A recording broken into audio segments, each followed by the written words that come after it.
Yo,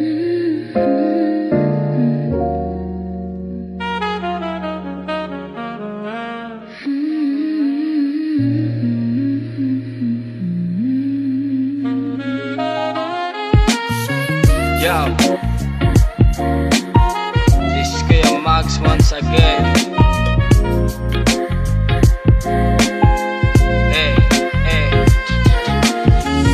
I'm falling in love again.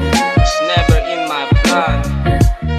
Until one day I realized I was willing to risk everything for this one person.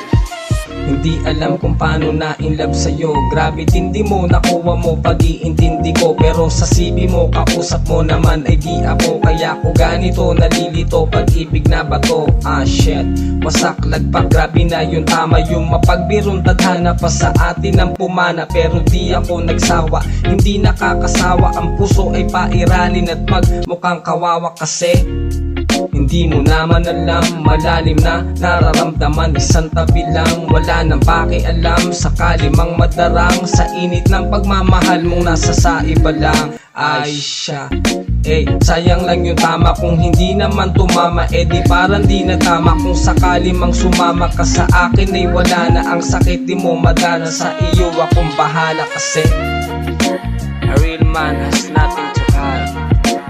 He will tell you the truth about whatever you want to know, because he knows that if he's 100% honestly with you, you will trust him no matter what.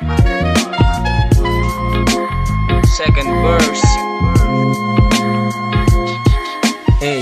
Ano ba ang nakita mo? Bakit hindi pakawalan, hindi mo matanto? Kaya binuhos ko kahit mabogos o mawalan man ng saysay itong pagsuyo ko sa'yo. Ahay hay, wag ka nang mag-bye-bye. Kung ka lang aking ligaya, love kita o why.